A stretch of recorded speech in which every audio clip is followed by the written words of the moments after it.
सब कुछ बिठा रखे हैं यहाँ पर। इस जजमेंट का मतलब है जनता के हाथ पैर बांधकर जबरदस्ती मुंह में खाना ठूसना कि तुम्हें पसंद आए ना आए लेकिन खाना पड़ेगा। दोस्तों नमस्कार, मैं मनोज कुमार शर्मा एक बार फिर आपके बीच में। जी हाँ, यहाँ लोकतंत्र बनाम तानाशाह के बीच जो लड़ाई है उसमें बहुत सारी चीजें चल रही हैं। 102 करोड़ रुपए के विज्ञापन गूगल और यूट्यूब को बीजेपी के द्वारा दिए जाते हैं। क्यों ना मान के चलें, मुझ जैसे गरीब को भी रोक दिया जाता है। जो भी वीडियो डालता हूं रोक दिया जाता है। यार कंटेंट तो अच्छा होता है भैया, लेकिन प्रधानमंत्री मोदी मुझसे डरते हैं तो मैं क्या करूं। अब डरते हैं तो डरते हैं, लेकिन मैं वीडियो बनाना तो छोड़ नहीं सकता। लेकिन आज बड़ी दबंग खबर लेकर के आया हूं दोस्तों। दबंग खबर ऐसी है कि अगले इलेक्शन में प्रधानमंत्री मोदी जी की हवाइयां उड़ने वाली हैं अगर आप शेयर कर देंगे इस वीडियो को तो। क्योंकि इस वीडियो में बहुत खास कुछ ऐसा छुपा हुआ है जो आंखियों के इशारे में और बहुत सारे इशारों में लोगों के दिलों पर राज करने वाला है। जी हाँ, आज बात करेंगे उस फैसले की जिस फैसले को भारतीय जनता पार्टी की जीत बताया जा रहा था। वो कौन सा फैसला था? जी हाँ, वो फैसला था इलेक्टोरल बॉन्ड पे नहीं था, मतलब बैलेट पेपर और ईवीएम मशीन पर था। जी हाँ, ईवीएम मशीन जिसके बारे में लोगों ने अपनी अपनी चिंताएं व्यक्त की थी, सुप्रीम कोर्ट के सामने पहुंच गए थे। हजूर ईवीएम पर सुनवाई कर लो। लेकिन ईवीएम की जो मतलब महाकाय संजीव खन्ना थे, प्रधानमंत्री मोदी जी के खास आदमी है, सबको पता है।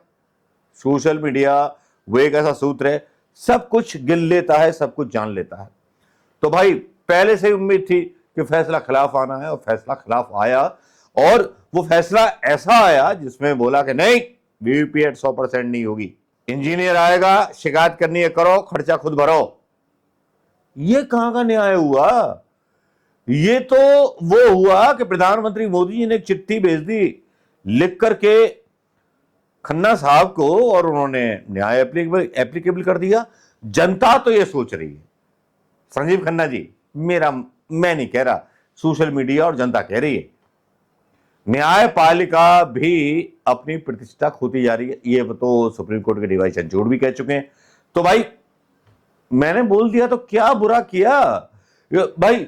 यहां होता क्या है कि देखिए, सुप्रीम कोर्ट के वकील महमूद प्राचा का पहले एक वीडियो आता है जो बोलते हैं मैं सम्मान नहीं करता। मलिक साहब भी बोलते हैं कि जिस तरह से ये फैसला आया है उसका हम सम्मान नहीं करते, सुप्रीम कोर्ट का सम्मान करते हैं, लेकिन ये फैसला आया है गलत आया है। इसमें एकदम से सारी चीजें फिनिश कर दी गई, सब कुछ फिनिश कर दिया गया, ऐसा नहीं होना चाहिए था।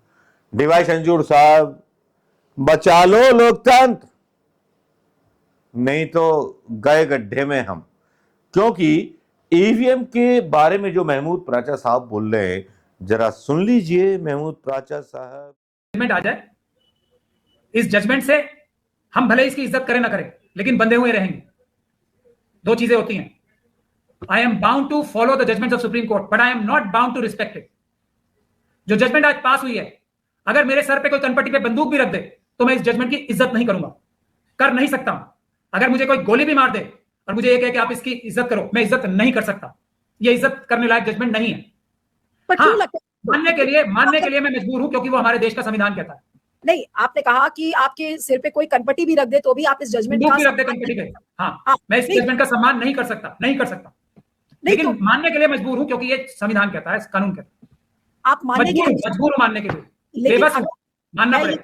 हाँ, आप बेबस है मानने के लिए, लेकिन मैं ये पूछ रही हूँ कि अगर आज के जजमेंट के 3 बड़े पॉइंट्स मैं आपसे पूछूं जो आपको लोकतंत्र के खिलाफ लगते हैं, वो क्या है? ठीक है, बेसिक प्रमाइस इसका गलत है, वो आपने एक्सप्लेन किया कि जिस प्रमाइस पे ये पिटीशन फाइल किया गया था वो गलत है। लेकिन जो संदेश आज के फैसले से निकला है, 3 बड़ी बातें या 4 बड़ी बातें अगर मैं आपसे पूछूं, आज के फैसला क्या संदेश लोकतंत्र को दे रहा है, और ये जो जजेस थे आज इन्होंने क्या बताने की, क्या साबित करने की कोशिश की है? ये पहली चीज जो ये मेरा क्रिटिसिज्म है, जो जजेस की समझ में नहीं आ रही थी बात, इतने समझदार और कंप्यूटर के जानकार जजेस की समझ में नहीं आ पा रही थी इतने लोगों के समझाने के बावजूद, वो ये कह रहे हैं कि आम नागरिक जो कि कंप्यूटर savvy नहीं है, उसके गले में ठूसी जा रही है ये मशीन। पहली इसकी सबसे बड़ी खराबी है जबरदस्ती, क्योंकि सुप्रीम कोर्ट कह रहा है आप इज्जत करो ना करो इस जजमेंट की, आपको समझ में आए ना आए मशीनें क्या है, लेकिन आपको माननी पड़ेगी। पहला सबसे बड़ा क्रिटिसिज्म मेरा ये। दूसरा, अभी सूरत का चुनाव हुआ है, उसमें मुझे अभी रिपोर्ट आई है कि जो कांग्रेस के कैंडिडेट थे उन्होंने भारतीय जनता पार्टी ज्वाइन कर ली शायद, I don't know whether it's correct और नो। मगर सारे के सारे नॉमिनेशन रद्द हो गए। ठीक है, अब इल्जाम यह भी लग रहा है कि बाकी जो 5-6 कैंडिडेट्स हैं उन्हें खरीद लिया गया, और कांग्रेस के जो भी वजह थी। अब सुप्रीम कोर्ट ने क्या कहा है, पहली चीज कि ऑब्जेक्शन जो एसएलयू पे, सिर्फ एक चीज पे, और एसएलयू में ही फ्रॉड नहीं होता है। हमने तो ये रामपुर में इकट्ठा किया ना, हर स्टेज पे फ्रॉड करा नहीं जा सकता, किया गया है, करा जाता है, ये हमने रामपुर में सबूत इकट्ठे किए। लेकिन सुप्रीम कोर्ट ने क्या कहा कि सिर्फ एसएलयू की स्टेज पे एसएलयू को सुरक्षित करके रखा जाएगा 45 दिन तक, और उसको जो उसके अंदर बर्न की जाएगी, जो महमूद प्राजा साहब जो बोल रहे हैं वो बोल रहे हैं, उनके मतलब जो कहने का आधार है, ईवीएम की याचिका खारिज होने पर एडवोकेट महमूद प्राजा बोलते हैं कि हम इस जजमेंट की संवैधानिक बाध्यता की वजह से मानते हैं, लेकिन इस जजमेंट की इज्जत नहीं करते। संवैधानिक है, संविधान बनाया है, इसलिए सुप्रीम कोर्ट की इज्जत करेंगे, करनी भी चाहिए। मोदी ने बेला वेला अलवेला सब कुछ बिठा रखे हैं यहां पर। इस जजमेंट का मतलब है जनता के हाथ पैर बांधकर जबरदस्ती मुंह में खाना ठूसना कि तुम्हें पसंद आए ना आए लेकिन खाना पड़ेगा। यह फैसला ठीक वैसा ही है जो महमूद प्राचा ने बोला। दोस्तों, क्या आप इस फैसले के लिए तैयार थे? लेकिन यहां कहानी और भी चल रही है। मणिपुर में बीजेपी के खिलाफ गुस्सा और ईवीएम के खिलाफ गुस्सा जब नजर आता है तो कांग्रेस एक वीडियो पोस्ट करती है। यहां पर कांग्रेस वीडियो पोस्ट करती है ईवीएम का, जहां पर मणिपुर की महिलाएं ईवीएम की मशीनों को तोड़ रही हैं। क्यों, किस लिए? वो इसलिए कि मणिपुर में महिलाओं ने ईवीएम को तब तोड़ दिया जब उन्होंने देखा कोई भी बटन दबाने पर उन्हें केवल कमल ही छपता दिखाई दे रहा है। तो सुप्रीम कोर्ट साहब, संजीव खन्ना साहब, डीवाई चंद्रचूड़ साहब, संज्ञान कब लोगे? जब देश खत्म हो जाएगा या देश में गृह युद्ध होने का इंतजार कर रहे हैं? मेरे पास पैसे नहीं है सुप्रीम कोर्ट जाने के, पैसे नहीं है कि मैं फीस भर सकूं बड़े बड़े वकीलों की, लेकिन मुझ जैसे गरीब आदमी की आवाज तो सुन सकते हो डीवाई चंद्रचूड़ साहब। मेरा शक और संदेह तो दूर कर सकते हो। मुझ जैसे पता नहीं कितने हजारों लाखों हिंदुस्तानी इस बात की मांग कर रहे हैं। तो डीवाई चंद्रचूड़ साहब, आप कहां छुपे हुए बैठे हैं? सवाल आपसे किए जाएंगे क्योंकि आप पर विश्वास है हिंदुस्तान की जनता का, जो आपने निर्णय लिए। क्या आप इस पर निर्णय लेंगे?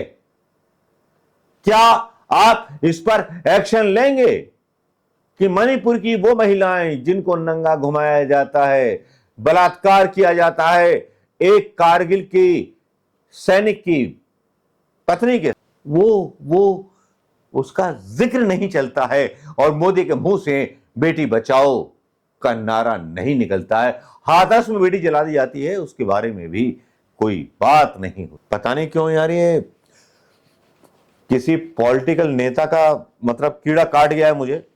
लेकिन ये मुझे लगता है कि आम आदमी पूछ रहा है प्रधानमंत्री मोदी से, ये आम आदमी पूछ रहा है डीवाई चंद्रचूड़ से, ये आदमी पूछ रहा है उस न्यायपालिका से, सुप्रीम कोर्ट से। आलिया बताइए मुझे कि न्याय कब मिलेगा? लेकिन यहां शायद ही न्याय मिल पाएगा, क्योंकि प्रधानमंत्री मोदी अभी सेकंड चरण में घायल हुए हैं, और घायल हुए हैं, एक गोली लगी है टांग पर और एक गोली लगी है दूसरी टांग पर। चुनाव में बहुत सारा कुछ ऐसा हुआ है जो शायद उलट पुलट देगा, या ईवीएम के अनुसार कुछ भी नहीं पलटेगा, क्योंकि ऐसा ही जो मतलब एक अनुमान लगाया गया था मध्य प्रदेश के चुनावों के बारे में भी लगाया गया था कि शिवराज सिंह तो गए, बीजेपी गई, लेकिन बीजेपी जीती और बहुत सारी मेजॉरिटी के साथ जीती। क्यों जीती? जबकि वोट देने तो कोई गया ही नहीं था बीजेपी को। लेकिन यहां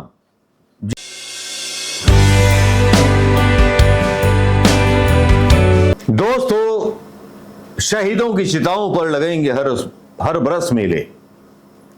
अफसोस हम ना सोशल मीडिया पर एक वीडियो वायरल हो रहा है ये दावा करते हुए कि ये पुलवामा के उन शहीदों का वीडियो है कि जो यात्रा कर रहे थे उस ट्रक में, जो ट्रक उनको दिया गया, जिसके बारे में सत्यपाल मलिक ने भी बोला था। ये वीडियो आपने कई बार देखा होगा, पुलवामा के बारे में मैंने भी वीडियो डाला था और रेट पड़ गई थी यार। क्या कर, रेट पड़ गई तो पड़ गई, भुगतते रहे तो भुगतते रहे। अब तो कंपटीशन बड़े बड़े पत्रकारों के साथ है, तो कर लेते हैं भाई, आपके बिना संभव थोड़ी है, मेरे सब्सक्राइबरों के बिना आप ही कराएंगे कंपटीशन। तो ये जो वीडियो चल रहा है, ये दावा किया जा रहा है, इसमें पुलवामा के शहीदों का वीडियो है। ये वीडियो मैं यहां डालना चाहूंगा कि जो दावा किया गया है पुलवामा 2 भी हो सकता है। सबके लिए बात है, ये अपने लिए थोड़े है जो मुकरेगा। अपने लिए ही मैं इसको बोल रहा था, नहीं बोल रहा था कि तुम्हारा ही इंडिविजुअल प्रूफ। एक दिन विजय पाल नगर बोला, उसको भी चेक करा। ये नॉन बीपी गाड़ी में आदमी जा रहा है तो बताओ कि ये क्या यहाँ बीपी गाड़ी में आदमी सुरक्षित नहीं है, नॉन बीपी में लेके जा रहा है। तो हम लोग की जिंदगी के साथ खिलवाड़ किया जा रहा है जबरदस्ती। बोलने के बाद जो है उसके बाद जबरदस्ती थोपा जा रहा है कि तुम जो है यहाँ बगावत कर रहे हो। ये बात जो है बताने कमांडर का काम है, ठीक है। कमांडर नहीं बताएगा तो हम अपना जिंदगी बर्बाद कर रहे हैं ना जी, जानबूझ के। कमांडर नहीं बोलेगा, कमांडर को क्या जरूरत है बोलने का, वो तो नहीं बोलेगा। सेक्शन कमांडर क्या करेगा, सेक्शन को लेकर अपने ओसी साहब 5 आदमी को लेके अपना बीपी उसमें और 10 आदमी जा सकता है कि नहीं? ये पूरा सेक्शन को ले चले उसी में, वहाँ जब रहता ही है तो एक बड़ा ट्रक एक अलगे, यहाँ जो मरने वाला है सबको छांट के भेज दिया, जाओ मरो इसमें।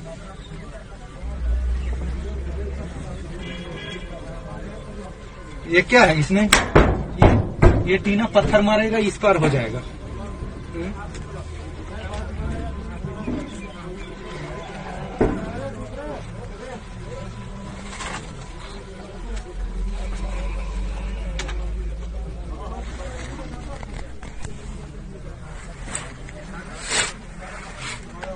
बहुत बेकार व्यवस्था है, पूरा गाड़ी का बाड़ा दे रखा है। अपने बुलेट प्रूफ में जाता है ओसी इंस्पेक्टर और कंपनी को टीम को बोल देता है नॉन बीपी में जाओ। बोलने के बाद बोल रहा है गाड़ी कहाँ से लाऊं? तो अरे आप व्यवस्था कराना आपका काम है, ड्यूटी ले जा रहे हो, हम लोग की जिंदगी के साथ खेल रहे हो, हमारे परिवारों की जिंदगी के साथ खेल रहे हो। तो व्यवस्था कराना, यहाँ आप ड्यूटी को सुचारू रूप से चलाना आपका जिम्मेदारी है, तो आपका एडम भी कराना आपका ही जिम्मेदारी है, ना कि हमारा जिम्मेदारी है कि हम गाड़ी कहाँ से लाएंगे। गवर्नमेंट अगर ड्यूटी करा रही है हमको, तो हमको गाड़ी व्यवस्था देगी। आप ऐसे हम लोग की जिंदगी के साथ जबरदस्ती खेल रहे हो। ये वीडियो आपने देख लिया होगा दोस्तों, और वीडियो देखने के बाद हो सकता है किसी सुरक्षा बलों का हो या कहीं का हो, लेकिन ये सवाल भी उठे थे कि सुरक्षा बलों को जब जम्मू एंड कश्मीर लेके आया जा रहा था तो उन्हें हवाई जहाज के या हेलीकॉप्टर के थ्रू लेके आना चाहिए था। ये सवाल उठे थे, लेकिन मीडिया ने इन सवालों को बताया नहीं, क्योंकि मीडिया के लिए पैसे प्यारे हैं, सैनिकों की शहादत प्यारी नहीं। अगर सैनिकों की शहादत प्यारी होती तो सैनिकों की सर्विस भी प्यारी होती, इसलिए अग्निवीर भी ना आई होती, लेकिन अग्निवीर भी आ गई। क्योंकि प्रधानमंत्री मोदी को लगता है कि पैसे देकर के अग्निवीर की 4 साल की ट्रेनिंग दो और 4 साल की ट्रेनिंग के बाद उद्योगपतियों का उनको बॉडीगार्ड बना दो, अमेरिकन फैशन लेके चले आओ कि कोई भी किसी को भी हथियार चलाने वाले को हथियार दो, और आने वाले टाइम में ये भी हो जाएगा कि हथियार आपको आराम से मिल जाया करेंगे, जिस दुश्मन को मारना है मार दो। खैर, ये जो वीडियो है, इस वीडियो के बारे में सिर्फ इतना कहना चाहूंगा कि चाहे वो सुरक्षा बल का है या किसी का भी है, इतने घटिया जो है वाहन प्रदान किए जाते हैं। इसके उलट अगर अमेरिका के सैनिकों और चीन के सैनिकों को देखें तो उनका लेवल हमारे हिंदुस्तान में जिस तरह से मजदूर माने जाते हैं हमारे देश के सैनिक, वहां के सैनिक देश का प्राइड माने जाते हैं, चाहे अमेरिका हो या चीन हो। अमेरिका में तो अगर देश का एक सैनिक मर जाए तब अमेरिका आग लगा देता है पूरे देश में जिसने मारा होता है, और यहां हमारे सैनिक रोज मारे जा रहे हैं पाकिस्तान के द्वारा, और प्रधानमंत्री मोदी पाकिस्तान का बाल नहीं उखाड़ पा रहे। डायलॉगबाजी बहुत करते हैं कि जम्मू कश्मीर में ये कर दिया वो कर दिया, क्या उखाड़ लिया पाकिस्तानी सेना का, जरा बता देंगे? वो आपके अंदर घुस करके पुलवामा कर गया, आपने क्या कर दिया? आप बालाकोट पता नहीं थी नहीं थी, और आपका एक पायलट वहां चला गया था, वो भी वापस आ गया। शराफत दी पाकिस्तान की सेना ने, दी कि नहीं दी? उसने आपको कूटनीतिक तरीके से नीचे झुका दिया।